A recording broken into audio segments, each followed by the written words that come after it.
ที่เราเคยล่วงเกินท่านเราก็ขออโหสิกรรมและในขณะเดียวกันเราก็ขอพรจากท่านกลับมาให้ชีวิตเรามีแต่ความสุขความเจริญ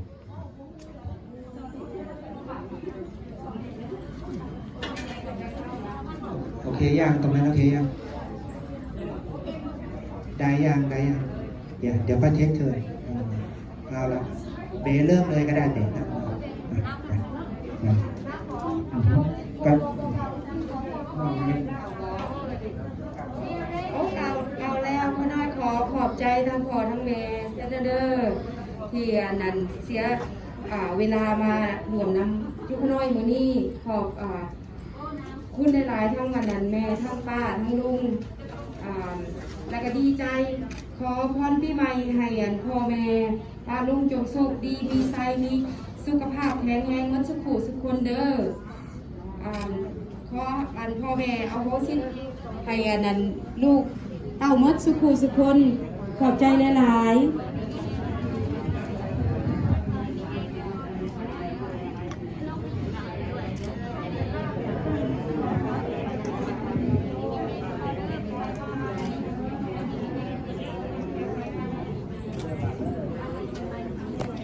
มือจัง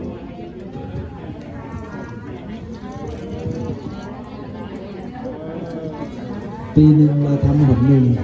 นะครับหน้าตายิ้มแย้มแจ่มใสอย่างนี้คือสิ่งที่เราต้องการอยากจะเห็นกัน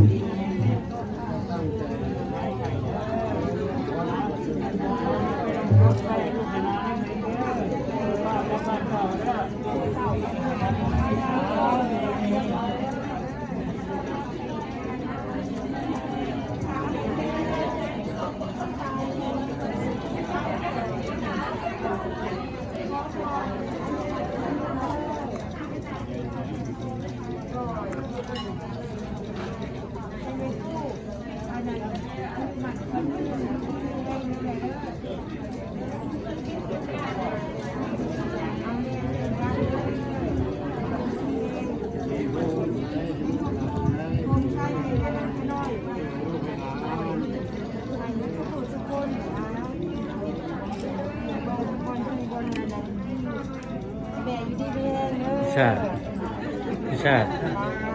ผมเปิดเพลงปีใหม่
ป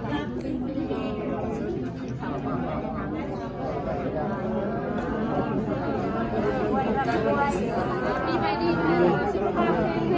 ง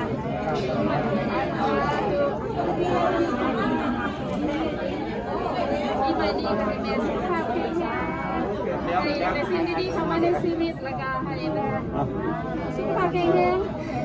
วันละมื้อสาธุปีใหม่ดีค่ะให้แม่สุขภาพแข็งแรงให้การทำงานได้ค่ะได้สิ่งงานให้แต่สิ่งดีๆเข้ามาในชีวิตแม่สาธุ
ผู้เฒ่าให้พ่อนี่ซักซิดเด้อบอกเด้อผู้ได้บ่ได้สมมานี่จะ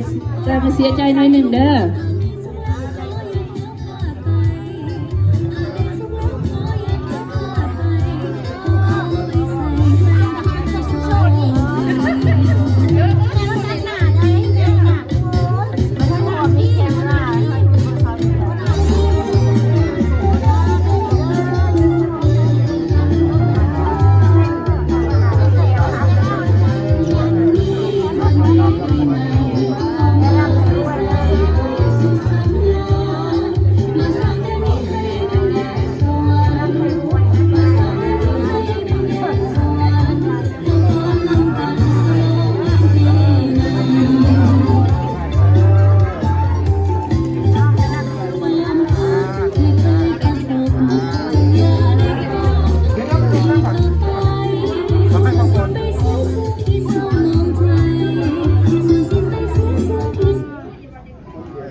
เอาละเดี๋ยวต่อไปเราก็จะให้